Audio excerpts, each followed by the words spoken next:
Bonjour chers amis, nous sommes au 4e chapitre de la révision sur le montage de la maquette d'avion qui correspond au 30e chapitre du tutoriel débutant premier niveau. Au premier chapitre de la révision qui correspond au chapitre 27 du tutoriel débutant premier niveau dont vous trouverez le lien en description, on avait collé les éléments du capot moteur, mis du putty AK à l'eau, on avait poncé et regravé. Au deuxième chapitre de la révision qui correspond au chapitre 28 du tutoriel débutant premier niveau dont vous trouverez le lien en description, on a abordé la pose du putty Tamiya et on a eu à faire face à une fracture d'une partie de l'aile. Au chapitre 29 du tutoriel débutant premier niveau dont vous trouverez le lien en description, on a commencé le regravage de l'avion avec la technique du riftage au graveur et comment faire pour éviter les erreurs de regravage. Je rappelle que j'ai abordé tous les autres outils de gravure au chapitre 26 du tutoriel débutant premier niveau, dont vous trouverez le lien en haut et à droite de l'écran ou dans la description. Pour ceux qui prennent cette vidéo en cours, il ne faut pas s'étonner que l'avion est divisé en deux, car il y a eu une fracture de l'aile.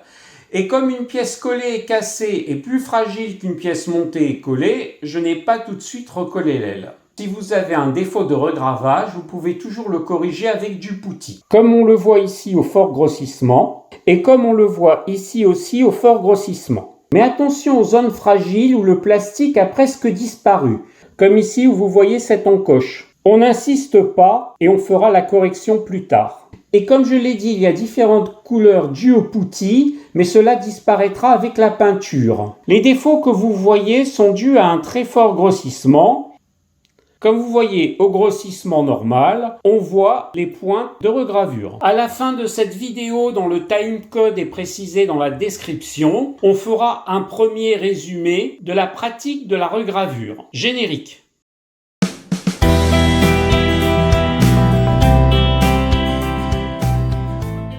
Maintenant, ce que l'on va faire, on va tracer les lignes courbes avec un graveur. Et dans ce cas, la règle métallique ne sera d'aucune utilité, puisqu'elle ne peut pas se plier. Et donc, on va utiliser de la bande Dymo. Ici, c'est une marque générique que l'on va appliquer sur l'avion.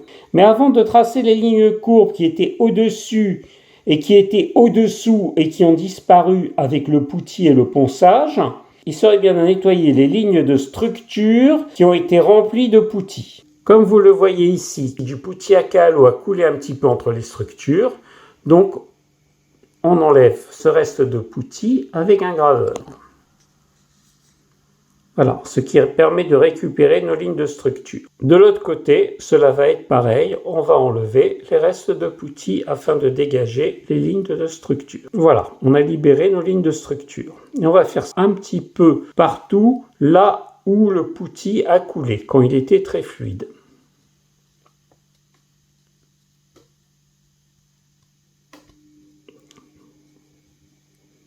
Voilà. Comme vous voyez ici aussi, il y a des panneaux, du putty a aussi collé, on le libère de ce putty qui a coulé sur les lignes de structure.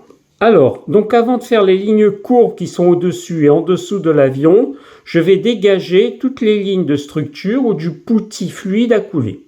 Je ne vais pas le faire entièrement devant vous, j'ai besoin de le faire tranquillement avec un casque-loupe. Mais vous avez compris le principe, utilisez un graveur de base pour nettoyer les lignes de structure est très bien. Utiliser un graveur Tamiya, par contre, est un peu trop agressif pour nettoyer les lignes de structure. Bien évidemment, après avoir nettoyé les lignes de structure, n'oubliez pas de nettoyer les poussières de plastique avec un pinceau et éventuellement avec de l'alcool à 70 degrés. Comme vous le voyez, j'ai bien nettoyé l'intérieur des lignes de structure. Je donne un petit coup de pinceau pour que ce soit bien propre. C'est aussi nettoyer le pourtour de ce panneau. Alors pourquoi des fois on retrouve du putty à l'intérieur des lignes de structure? C'est tout simplement quand vous mettez du putty AK à l'eau et que vous l'appliquez avec un coton-tige par exemple. Des fois le putty très liquéfié s'insinue entre les lignes de structure. Vous voyez, j'ai nettoyé ici. Ici, je dois continuer à nettoyer. Avant, je vais donner un petit coup de pinceau. C'était juste pour vous montrer comment j'ai fait. Je vous ai montré une fois à la caméra, mais après j'ai dû le faire au casque-loupe. Maintenant, n'hésitez pas à nettoyer avec de l'alcool pour que ce soit encore plus net. Comme vous le voyez, après le passage de l'alcool, toutes les poussières dues au nettoyage ont disparu et tout est parfaitement net. Et des deux côtés de l'avion. Ici, il y a encore un petit travail à faire. Maintenant, il va falloir graver au-dessus et en dessous, puisque les lignes de gravure ont disparu, suite au passage de poutis et de ponçage. Je ne vous conseille pas de le faire au petit bonheur la chance. On va d'abord prendre une ligne de structure au hasard et mettre de la bande d'IMO qui va servir de guide. Je décolle l'autocollant de la bande d'IMO et je vais choisir une ligne de structure qui a été effacée, par exemple celle-ci. Il faut parfaitement appliquer sur la ligne de structure qui a disparu, comme ceci, voilà. Et puis après, on n'a plus qu'à coller la bande d'IMO. Voilà. Si c'est décalé ici, c'est pas grave, l'essentiel c'est que ce soit bien calé là. Maintenant, je vous déconseille de le faire au petit bonheur la chance comme ça. Je vous conseille de fixer l'avion. On fixe l'avion d'un côté avec le scotch. On va reculer un peu pour vous montrer, vous voyez. Et on va fixer de l'autre côté avec du scotch.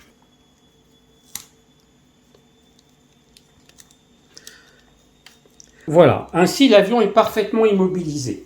On va retourner à notre grossissement. On va essayer de grossir un peu plus, voilà. Voilà, la ligne de structure est là. Et donc le banc d'IMO va servir de guide. Et l'avion est bien fixé au tapis de découpe. Avec ça, vous avez peu de chances de rater votre coup. Voilà. Et on suit la bande d'IMO pour graver. Et au besoin, on recommence. Ensuite, on va détacher l'avion. Bon, normalement, on peut le faire pour plusieurs lignes à la suite. Et là, je suis quand même obligé de vous montrer avant de passer à la loupe frontale. Voilà. On n'a plus qu'à enlever la bande d'IMO.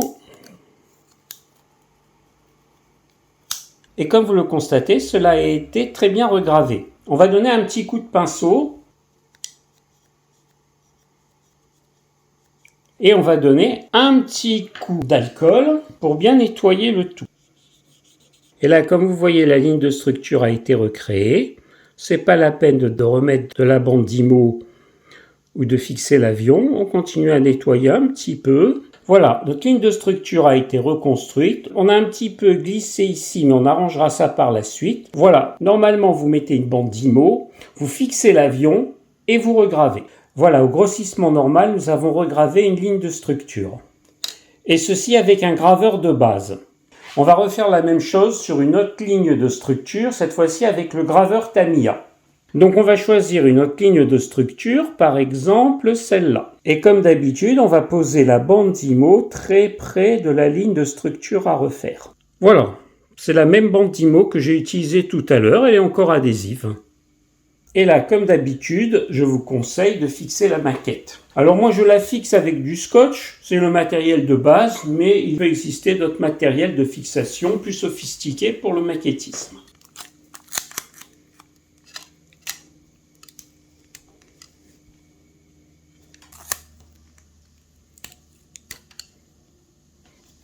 Voilà l'avion parfaitement fixé. Donc on va regraver ici. Et là, comme je l'ai dit, faites très attention. Avec le graveur Tamiya, exercez une force moins importante car la surface de la pointe est beaucoup plus fine, donc elle va avoir tendance à s'enfoncer plus facilement dans le plastique. Voilà, on va partir du long de la ligne de structure initiale et après, on va suivre la bande d'IMO. Et on continue comme ça en faisant tout le tour. Voilà. Et normalement, on doit rejoindre l'autre ligne.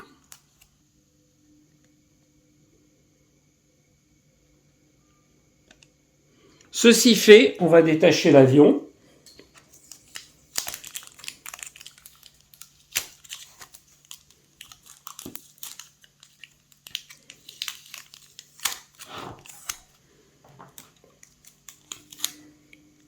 On va enlever la bande d'IMO.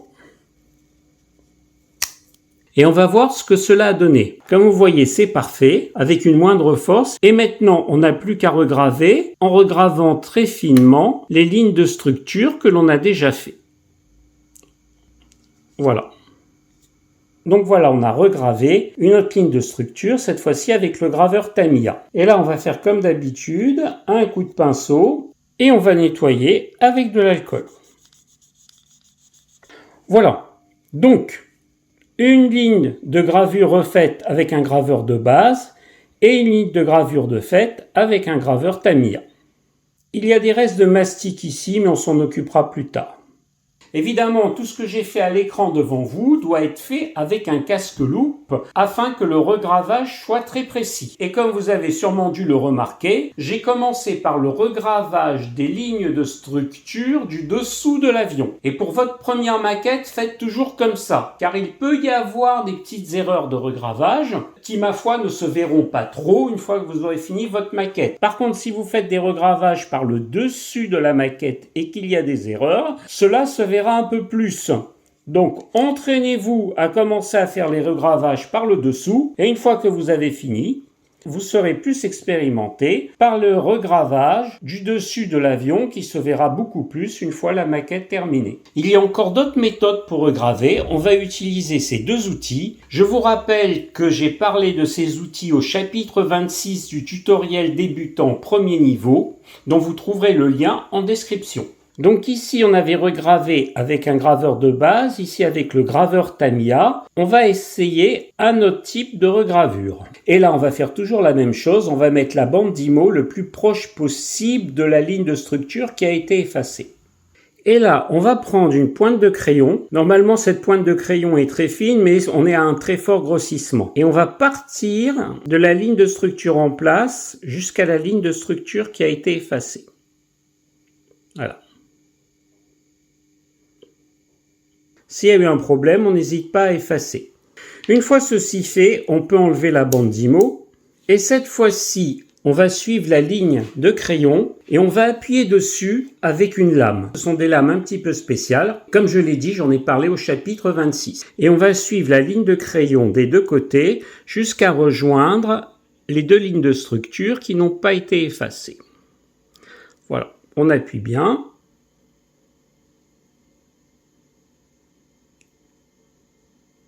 Donc cette lame a creusé une petite tranchée qui va servir de guide. Le crayon, maintenant ce qu'on peut faire, c'est effacer complètement le crayon. Et là, comme vous voyez, on a bien regravé en rejoignant la ligne de structure des deux côtés. Ici, on a un peu dévié, mais c'est très difficile de le faire sans casque-loupe. Et ça peut se réparer en ponçant. Après, si vous voulez creuser un peu plus la ligne de structure que vous avez fait avec la lame, vous prenez la petite scie et vous sciez. C'est une scie très fine, hein.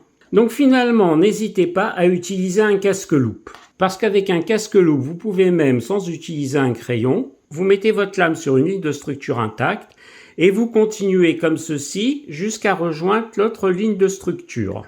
Et ensuite, vous n'avez plus qu'à approfondir avec la scie. Maintenant, rien ne vous empêche d'utiliser le graveur Tamiya pour approfondir ce que vous avez fait avec la lame. Donc voilà une troisième façon de refaire une ligne de structure. Ici, ces micro-rayures sont dues à ce que je l'ai fait à la caméra. Mais normalement, si vous avez un casque-loupe, ça ne devrait pas se produire. Je vais poncer quand même un petit peu. Voilà. On va enlever la poussière qui s'est introduite dans la nouvelle ligne de structure et on va nettoyer à nouveau avec de l'alcool. Voilà pour la ligne de structure qui ne reste plus éventuellement qu'à approfondir. Ici, une partie de l'avion n'est pas vraiment courbe et il est presque plat. Donc, on peut appuyer sur la ligne de structure déjà en place pour l'approfondir.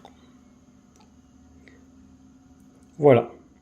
Mais il faut faire ça avec un casque-loupe. Vous faites comme ça et vous marquez la ligne de structure.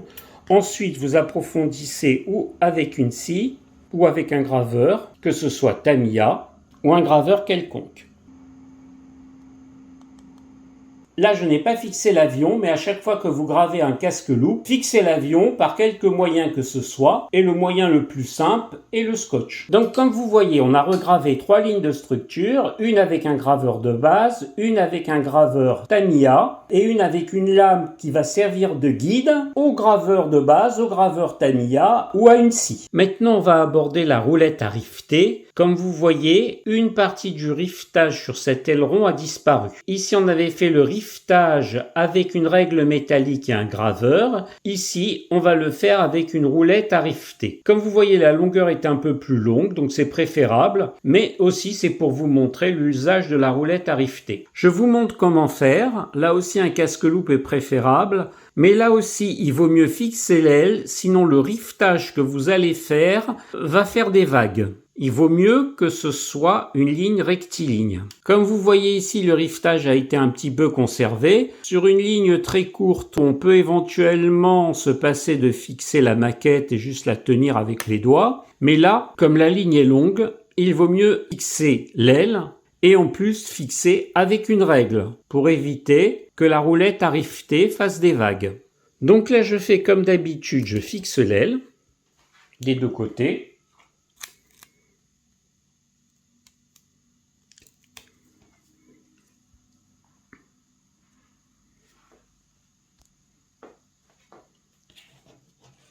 Je vais fixer la règle à l'aile pour que la roulette à riveter suive un guide. Voilà, on va dire que comme ça, c'est très bien. Et il faut fixer la règle sur l'aile qui elle-même a été fixée sur le tapis de découpe. Voilà, on fixe donc la règle avec du scotch des deux côtés aussi. Évidemment, il faut que la règle soit parallèle à la ligne de structure. Je me recule un petit peu. Comme vous voyez, l'aile est fixée sur le tapis de découpe et la règle est fixée sur l'aile. Maintenant que tout est en place, nous n'avons plus qu'à riveter. C'est un exercice difficile à la caméra, donc comme je l'ai déjà dit, il faut un casque-loup. Mais là, je vous montre à la caméra ce qu'il faut faire. On pose la roulette à riveter, qu'on colle à la règle, et puis après, on rivette. Et on s'arrête là. On peut éventuellement repasser. Voilà. Maintenant, on va enlever juste la règle. Bon, le scotch de l'aile est parti, c'est pas grave. On pourra le refixer après. Normalement, on n'enlève que le scotch de la règle. Voilà, il faut bien repérer où est le scotch de la règle. Voilà, ce qui permet de garder le scotch de l'aile. Et maintenant, on va faire un petit agrandissement. Voilà, comme vous voyez, la règle à riveter a bien fait son travail. S'il y a des petites anomalies, n'hésitez pas à utiliser un graveur. Comme par exemple ici, vous voyez.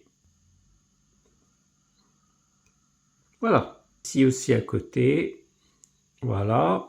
En tout cas, les trous sont faits. Pour le moment, s'il y a une différence de diamètre entre les trous, ce n'est pas très grave. Essayez de ne pas trop appuyer. Comme vous voyez ici, c'est un petit peu colmaté. Voilà.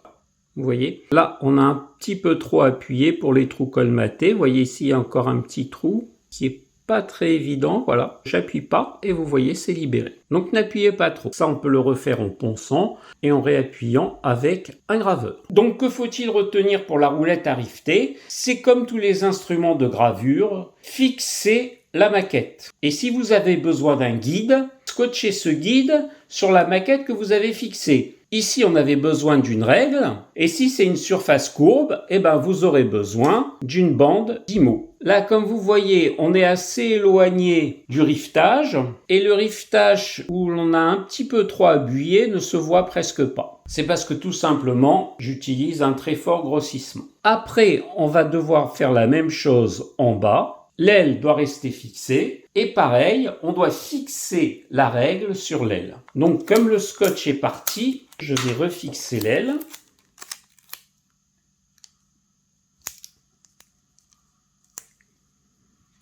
On va agrandir un petit peu. Maintenant, je n'ai plus qu'à fixer la règle comme tout à l'heure, de façon parallèle à l'aileron, avec du scotch. Alors, j'agrandis pour vous montrer. Comme je vous l'ai dit, il faut imaginer que vous travaillez avec un casque-loupe. Et avec un casque-loupe, c'est beaucoup plus facile à maîtriser. Donc, je vais mettre du scotch. Je vous montre, voilà, j'ai mis le scotch ici. Pareil, je vais remettre du scotch de l'autre côté. Hein, on va fixer la règle. Et vérifiez bien que la règle est parallèle au bord de l'aileron. Voilà, comme cela, c'est très bien. Voilà le début de l'aileron et la fin de l'aileron. Et là, on va faire pareil avec la roulette à riveter. Donc on colle la roulette sur la règle et on suit la règle.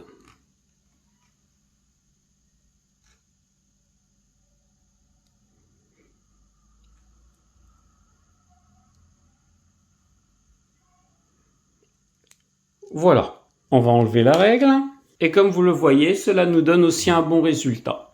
Bon, et il y a une différence entre ici et là, c'est que tout simplement ici, j'ai appuyé un petit peu plus fort. Mais comme je vous l'ai dit, c'est particulièrement difficile de faire cela sans casque-loup. Donc si vous avez malencontreusement appuyé un petit peu plus fort, rien ne vous empêche de refaire la même chose en haut. Maintenant, ce qu'on peut faire sans règle, c'est tout simplement, comme c'est une petite longueur, on n'a pas besoin de règle.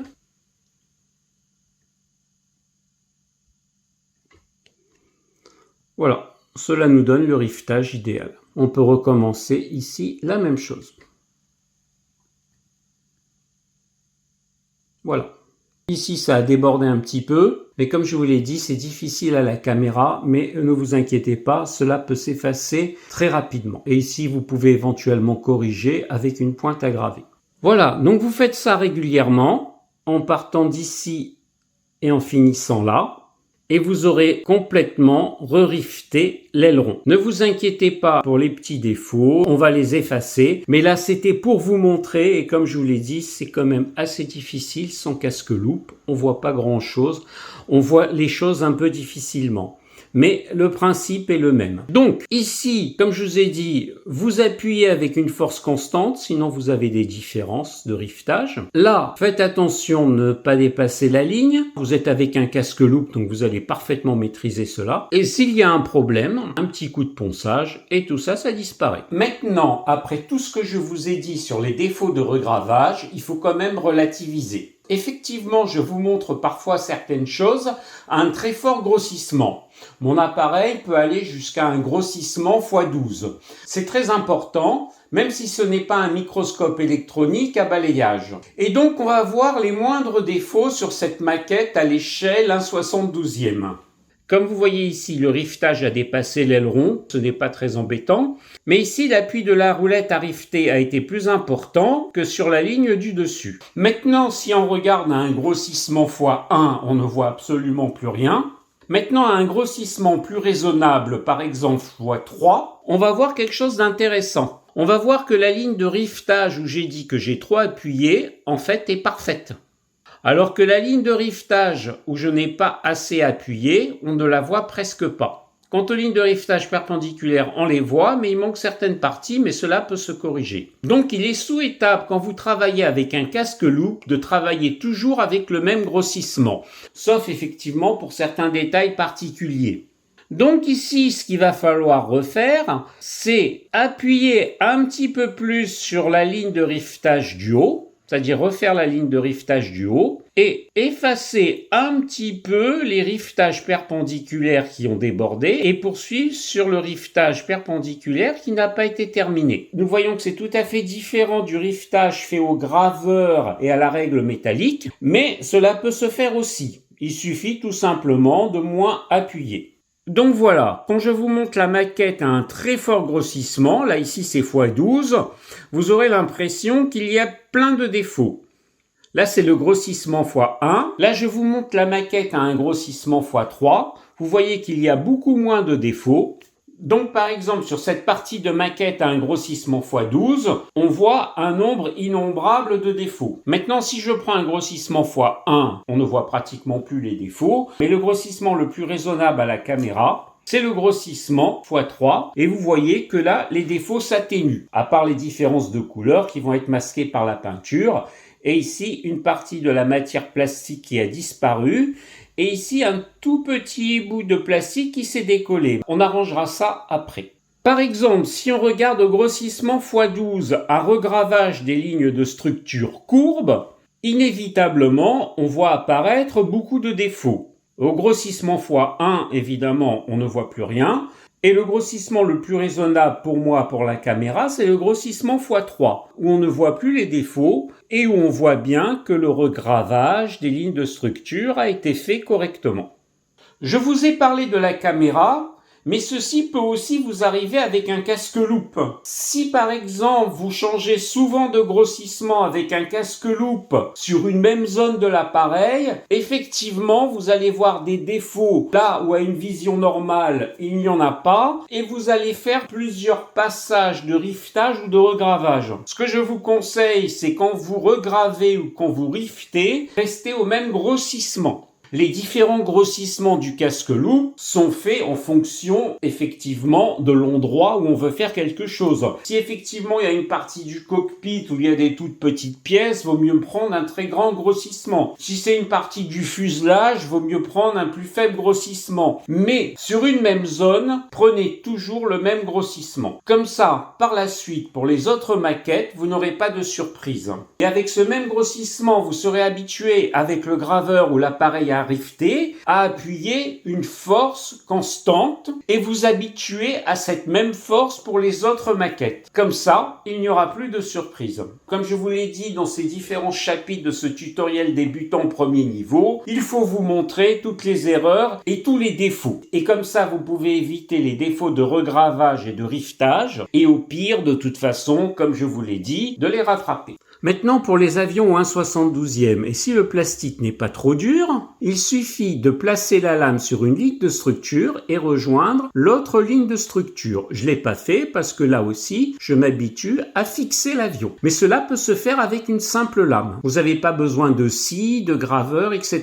Peut-être pour un avion à une échelle plus importante, un 48e, un 32e ou un 24e, là effectivement il faut des instruments un peu plus lourds. Donc cette lame pour les lignes de structure courbe peut suffire. Je vous rappelle que j'ai dit les références de cette lame au chapitre 26 du tuto débutant premier niveau dont vous trouverez le lien en description. En conclusion, la regravure est un exercice qui peut être difficile. Il vaut mieux travailler le plus possible avec les instruments habituels et faire attention quand on change d'instrument. Pourquoi ? La force appliquée doit être constante. Vous allez vous habituer à une certaine force que vous allez appliquer sur le graveur. Or, la surface de la pointe du graveur est variable. Par exemple, la surface d'un graveur Tamiya est plus fine qu'un graveur de base. Or, selon la formule pression est égale à la force divisée par la surface, plus la surface diminue, plus la pression est grande. Donc, si vous appliquez la même force avec les deux graveurs, le graveur Tamiya va s'enfoncer plus profondément que celui de base. Donc, si vous passez d'un graveur de base à un graveur Tamiya, il va falloir diminuer la force pour avoir les mêmes résultats. Pour le casque-loupe, il vaut mieux travailler sur une même zone avec le même grossissement. Car si vous changez souvent de grossissement, par exemple à faible grossissement, vous aurez l'impression que vous n'avez pas assez gravé profondément, et à un fort grossissement que vous avez gravé trop profondément. Et aussi, il faut prendre du recul pour voir ce que donne la gravure à l'œil nu. Tout dépend aussi de l'échelle et de la matière plastique. À une grande échelle et avec un plastique dur,